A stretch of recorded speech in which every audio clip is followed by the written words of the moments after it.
तो बच्चों sharpness of resonance and quality factor क्या होता है, इसको आप समझने के लिए आपको जरा थोड़ा सा अभी जो टॉपिक मैंने बताया आपको, रेजोनेंस क्या होता है इसी पर हम थोड़ा बात करेंगे। रेजोनेंस वो पर्टिकुलर एसी की फ्रीक्वेंसी होती है जिस पर करंट मैक्सिमम या इम्पीडेंस मिनिमम होता है, लेंगे at resonance frequency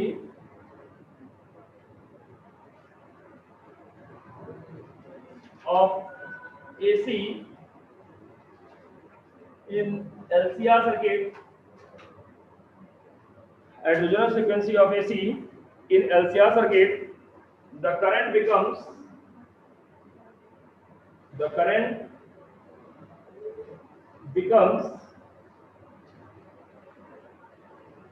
maximum and impedance is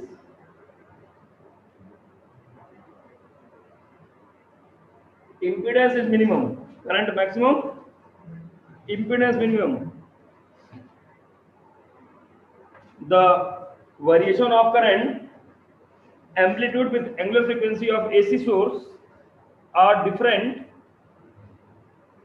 for different value of resistance are shown in the graph. यहां पर एक ग्राफ दिखा दूंगा मैं। आप जानते हैं कि ये ओमेगा है, ये आपका करंट है। इस पर्टिकुलर फ्रीक्वेंसी ओमेगा आर पर करंट मैक्सिमम हो जाता है ना, करंट मैक्सिमम हो जाता है।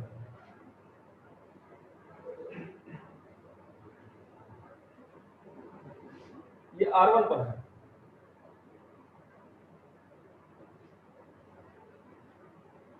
ये R2 पर है,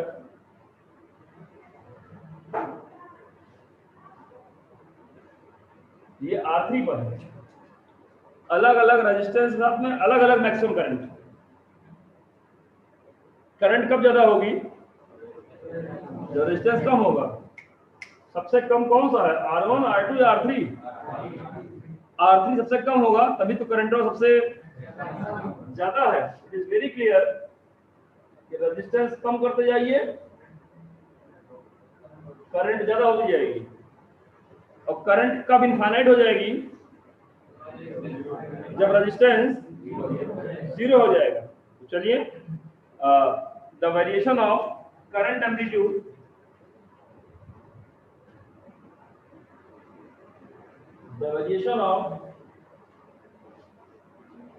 current amplitude the variation of current amplitude with angular frequency of AC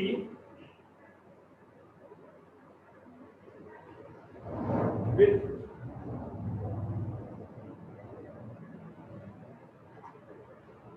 angular frequency of AC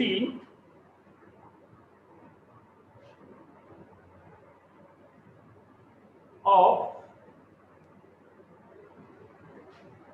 source shown in figure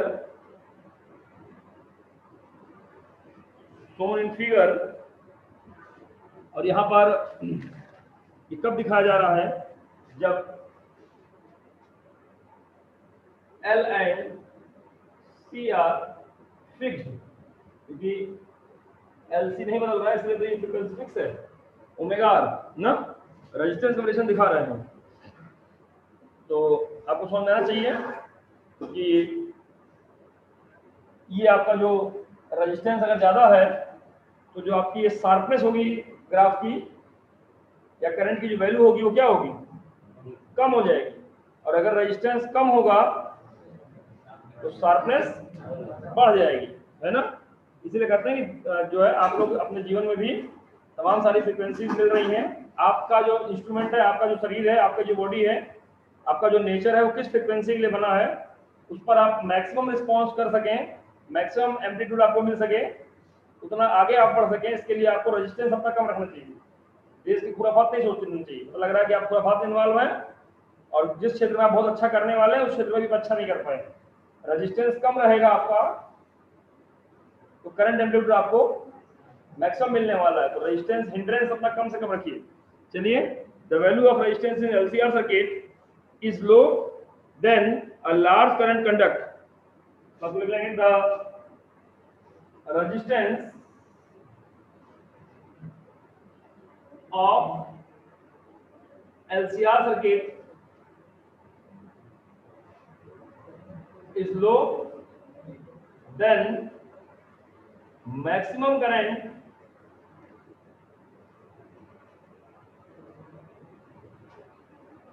conduct in LCR circuit। ठीक है, maximum current conduct in LCR circuit. इसका मतलब क्या हो गया कि when angular frequency of source is close to resonance frequency then जैसे जैसे इसके हम क्लोज होते जाएंगे वैसे ही हमको रेजिस्टेंस की वैल्यू भी क्या मिलती जाती है, रेजोनेंस फ्रीक्वेंसी करीब रहते हैं तो हमको करंट की वैल्यू भी तो मोर हायर मिलती जाएगी, ज्यादा शक्ति मिलती जाएगी, है ना। when resistance is smaller then current becomes maximum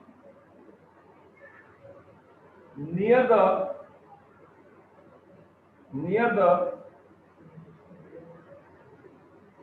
resonance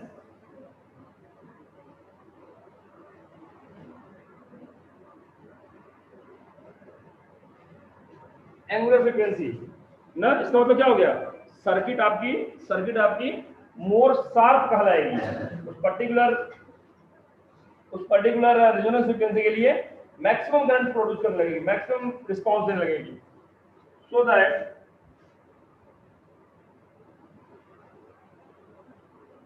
the LCR circuit of smaller resistance is said to be more sharp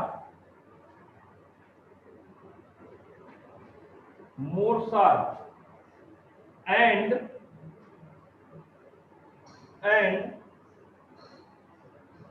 larger resistance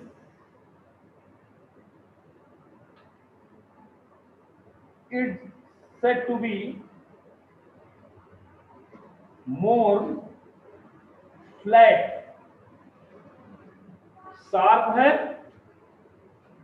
कि फ्लैट है, ये इस बात से तय होता है कि उस सर्किट में रेजिस्टेंस कैसा है। अगर रेजिस्टेंस कम है तो उसको मैक्सिमम रिस्पांस मिलने वाला है, शार्प कहेंगे अथवा उसको हम फ्लैट कहेंगे। ठीक है, ये तो बात मोटी मोटी हो गई। अब बात थोड़ी सी पतली पतली कर दे, शार्प बात कर दे, टू द पॉइंटेड बात कर दे, या कहा जाए मैथमेटिकल बात कर दे। क्योंकि मुझे कहा ना, मुझे थ्योरेटिकल पढ़ाना पसंद नहीं आता, मजा कम आता है, मुझे थोड़ा सा मैथमेटिकल मजा आता है, इसलिए क्योंकि उसी से काम होने वाला है। थ्योरी में बहुत कुछ नहीं रखा है, थ्योरी तो ऑटोमेटिक क्लियर हो जाती है, प्रैक्टिकल क्लियर हो जाता है, सवाल क्लियर है ऑटोमेटिक इसलिए क्लियर हो जाती है। चलिए, हम समझाना ही चाह रहे हैं कि अभी तो हम बहुत ही सिलेक्टिव हो गए, बहुत ही चूजी हो गए, डायरेक्ट बात कर रहे थे कि रेजिस्टेंस कम तो सर्किट शार्पर, रेजिस्टेंस ज्यादा तो सर्किट फ्लैट है।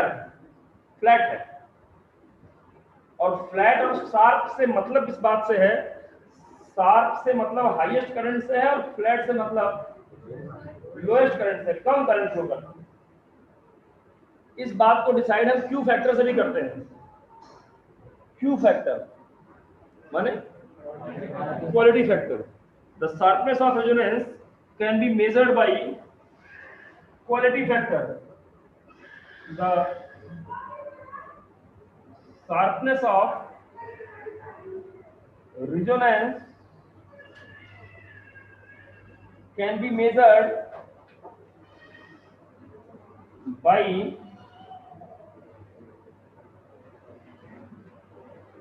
quality factor और Q फैक्टर। अब ये क्वालिटी फैक्टर या Q फैक्टर क्या होता है, आइए इसको जाने और फिर जो है समझेंगे कैसे। जो हमने ये बात अभी तक कही है तो Q फैक्टर वाली बात भी उससे अलग नहीं है, वही बात। The Q factor of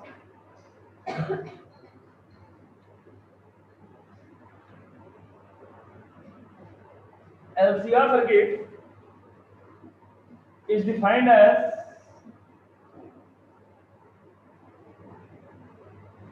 voltage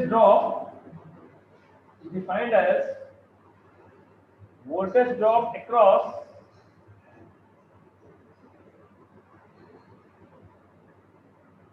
inductor L or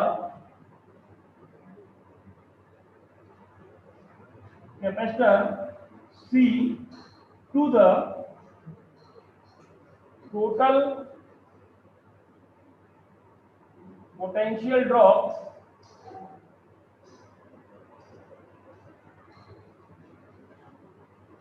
तो Q फैक्टर क्या होता है? Q फैक्टर जो होता है voltage drop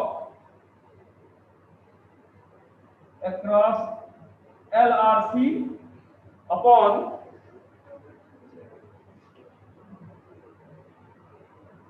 total potential drop.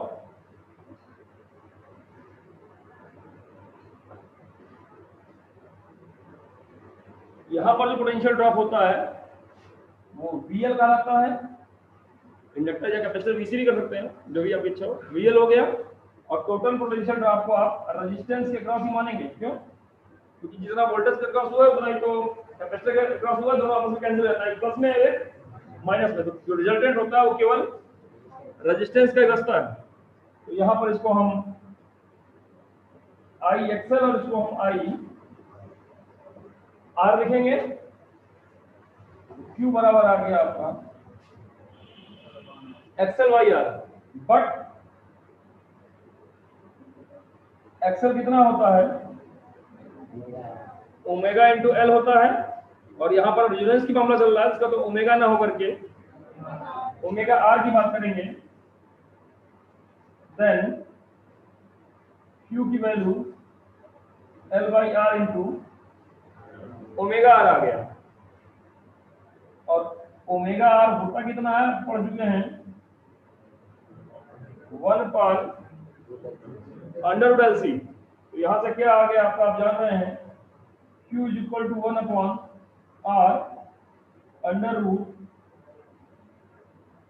1/R√L/C। Q को देख करके आपको फीलिंग आनी चाहिए कि अगर R कम होगा तो Q ज्यादा होगा, सर्किट मोर शार्पर होगी। और R ज्यादा होगा तो Q कम हो जाएगा, तो सर्किट मोर फ्लैटर हो जाएगी। तो केवल R से निष्कर्ष मत निकालिएगा, अब L और C का निष्कर्ष दिखाई पड़ रहा है। तो सर्किट के शार्पर होने के लिए Q ज्यादा होना चाहिए, R कम होना चाहिए, C कम होना चाहिए, L ज्यादा होना चाहिए। और सर्किट अगर फ्लैट है इसका मतलब Q ज्यादा है, सॉरी Q कम है, R ज्यादा है, C ज्यादा है, L कौन गया? Q फैक्टर को देख करके आप सर्किट के शार्पर या फ्लैटर होने का अंदाजा लगाते हैं। और शार्पर और फ्लैटर होने से मतलब करंट की वैल्यू है at resonance condition. Resonance condition क्या होती है? जब इंपीडेंस मिनिमम होता है। इंपीडेंस मिनिमम होता है मतलब करंट मैक्सिमम होती है, और इंपीडेंस की मिनिमम वैल्यू R के बराबर होती है, तो ऑब्वियसली करंट की मैक्सिमम वैल्यू E/R बराबर होती है। मेरे समझ से बहुत कुछ पढ़ाने के लिए नहीं रहा, अगर बात समझ गए होंगे। सवाल लगाएंगे तो कोई बवाल नहीं रहेगा। चलिए इस बात को एक लाइन में लिख दिया जाए, the current will have more selective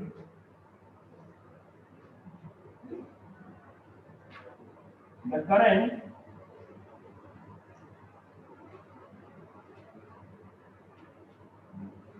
current in circuit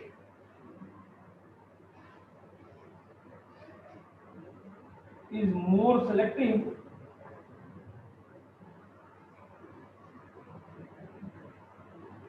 current in circuit is more selective or more sharper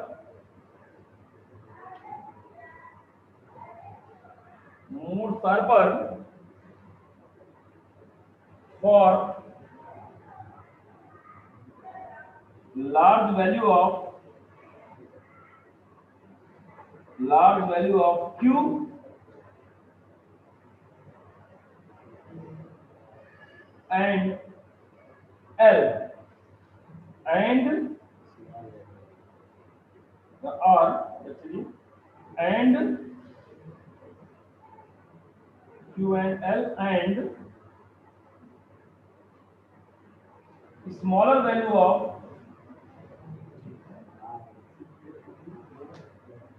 R and C। ठीक है ना, इसको नोट कर लीजिए। उम्मीद है आपको बात समझ में आई होगी, कहीं कोई टेंशन नहीं होगी।